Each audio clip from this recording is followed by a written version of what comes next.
Assalamualaikum warahmatullahi wabarakatuh. Hai sobat, kita jumpa lagi. Kali ini aku akan membawakan sebuah cerita yang berjudul Metro. Film dari Rusia yang rilis tahun 2013 yang lalu. Film ini menceritakan tentang kecelakaan kereta api di bawah tanah yang diakibatkan karena runtuhnya terowongan yang berada tepat di bawah sungai. Bagaimanakah kisahnya? Mari kita saksikan langsung ke alur ceritanya. Semonggo. Film dimulai ketika seorang petugas subway menemukan kebocoran pada dinding terowongan. Ia pun segera melaporkan temuan itu pada atasannya. Tapi atasannya menganggap itu hanya kondensasi biasa karena daya pompanya rendah dan lagi kemarin hujan. Sementara itu di tempat lainnya, seorang wanita bernama Irina sedang berselingkuh dengan pasangannya bernama Vlad. Saat itu, suaminya yang bernama Andri menelepon. Andri yang seorang dokter bedah tidak jadi menelepon. Vlad yang seorang pengusaha mencoba membujuk Irina untuk menceraikan suaminya dan membawa Kyusa anaknya. Di rumah, Andre selalu sibuk dengan pertanyaan Kyusa tentang ibunya. Pagi itu, Andre ingin mengantar Kyusa pergi ke sekolah, namun mobilnya terhalang mobil lain. Terpaksa mereka naik kereta. Sementara itu, Irina pulang bersama dengan Vlad, sekaligus ingin menemui Andre suaminya. Namun sayang terlambat karena Andre sudah mengantar Kyusa ke sekolah. Setelah itu, Vlad langsung pergi ke kantornya. Namun sayang, jalanan macet. Terpaksa ia memarkir mobilnya di pinggir jalan dan pergi ke stasiun untuk naik kereta. Sementara itu, petugas subway yang tadi minum alkohol bersama dengan kawannya, Galina. Karena minum alkohol di tempat umum, mereka akhirnya ditangkap polisi. Tapi Galina melarikan diri menuju ke stasiun kereta api bawah tanah. Dan tokoh utama dalam cerita ini yang masuk kereta terakhir adalah sepasang muda-mudi yang baru saja berkenalan. Laki-laki itu bernama Dennis dan yang perempuan bernama Alice. Akhirnya mereka semua masuk ke dalam kereta cepat itu tanpa ada yang menyadari bahwa terowongan telah bocor. Dan kereta pun berangkat. Kyusa duduk di dekat wanita yang membawa anjing, sedangkan Andre berdiri tepat di depannya. Sementara itu masinis dengan santai sambil memakan sepotong apel. Sedangkan Dennis tampak sedang merayu Alice. Tak terasa, sampailah kereta di terowongan yang bocor. Masinis kaget melihat genangan air dan langsung mengaktifkan rem, membuat penumpang tertarik ke belakang, bahkan sebagian ada yang meninggal.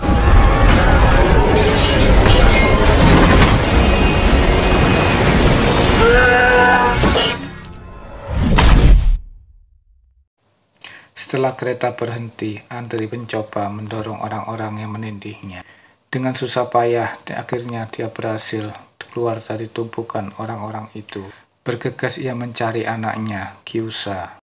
Sementara di gerbong lain, nampak Vlad sedang memecahkan kaca jendela untuk melihat apa yang terjadi. Karena di bawah dibanjiri oleh air, Vlad akhirnya naik ke atap kereta. Saat di atas gerbong, ia melihat Andre, suami Irina, ada di dalam kereta, tengah sibuk mencari anaknya di antara tumpukan-tumpukan orang. Vlad berusaha membantu, namun ditolak oleh Andre. Untunglah Kyusa selamat dan tidak mengalami gangguan apa-apa. Sementara itu Dennis mencoba bangkit untuk menemukan gadis pujaannya. Ia menemukan Alice di antara tumpukan barang. Ternyata Alice mengidap asma dan obatnya ada di dalam tasnya yang hilang. Dennis pun mencari tas itu di antara tumpukan orang-orang, sampai akhirnya ia mendapatkannya.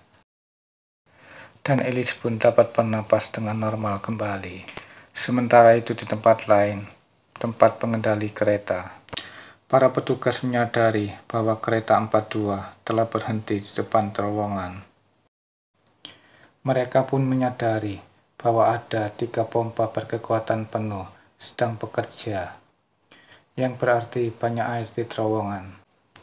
Akhirnya, kereta 17 diberangkatkan untuk mengetahui apa yang sedang terjadi, sambil menyuruh mereka menghidupkan tekanan listrik. Tanpa mereka ketahui, banyak korban yang selamat berjalan di atas rel yang digenangi oleh air. Dan benar saja, mereka mati tersengat oleh aliran listrik. Puluhan orang tersengat aliran listrik, hanya beberapa orang saja yang selamat. Kereta 17 akhirnya kembali ke stasiun. Kita kembali ke Fred yang ingin keluar dari kereta. Fred menggendong seekor anjing dan melemparkannya keluar untuk mengetes ada atau tidak aliran listrik. Setelah yakin tidak ada aliran listrik, mereka berani keluar. Sementara itu Dennis yang berjalan di samping kereta tiba-tiba terjepit oleh kereta yang miring akibat gelombang. Alice berusaha menolong Dennis karena Dennis telah menyelamatkan nyawanya. Dengan sekuat tenaga, Alice berusaha semampunya, sampai akhirnya dia berhasil mengeluarkan Dennis. Di stasiun, banyak yang protes karena tidak dapat naik kereta. Petugas menyarankan mereka kembali karena ada kesalahan teknis. Tiba-tiba mereka dikejutkan oleh suara para korban yang selamat dalam insiden itu. Mereka pun segera mendapatkan pertolongan, dan stasiun ditutup sampai ada pemberitahuan lebih lanjut. Para petinggi mengadakan rapat darurat dan hasilnya diadakan evakuasi. Sementara itu Irina belum mengetahui kabar tentang Andre dan Kyusa dalam insiden kecelakaan kereta itu. Berulang kali ia telepon, tapi selalu tidak tersambung. Sementara itu Andre dan kawan-kawan terus berjalan, hingga sampailah mereka pada sebuah gerbong di mana Galina berada.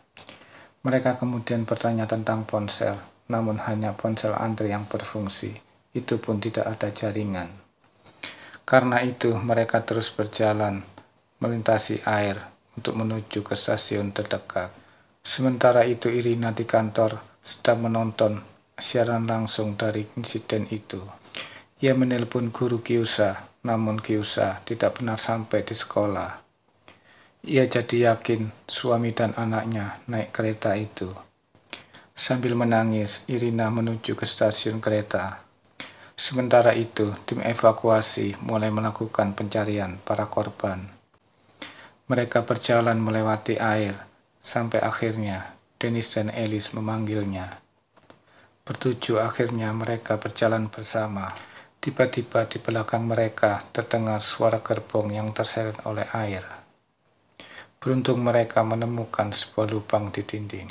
Bergegas mereka memasukinya, kecuali Michael yang tidak mau. Dan akhirnya ia mati tertabrak kereta itu. Mereka tiba di sebuah bunker kecil di bawah tanah. Mereka pun berteriak kegirangan seolah telah selamat.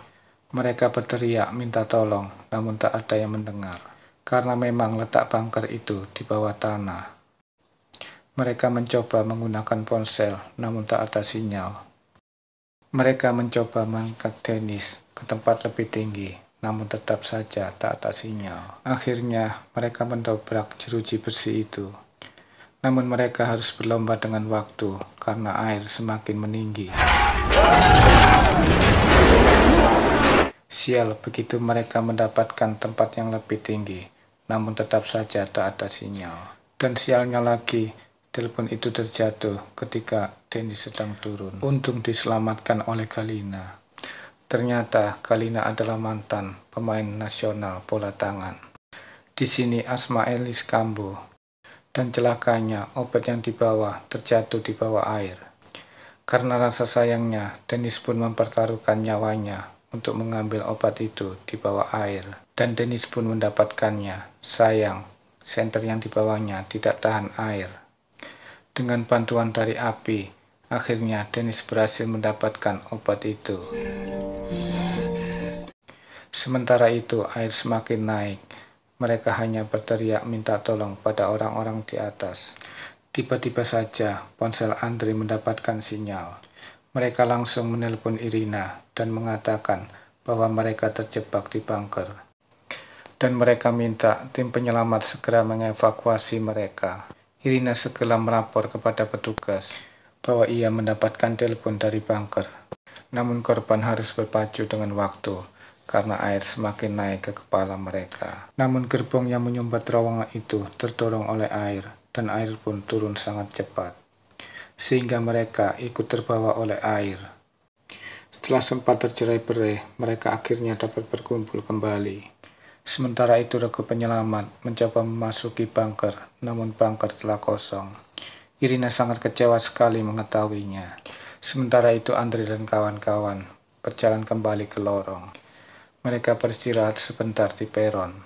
Di sini terjadi perselisihan antara Andre dan Flat.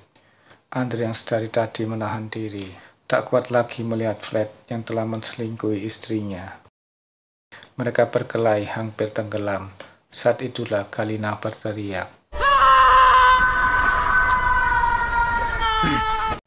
Suara itu didengar oleh regu penyelamat yang langsung mencari sumber suara tersebut. Hingga akhirnya mereka menemukan para korban.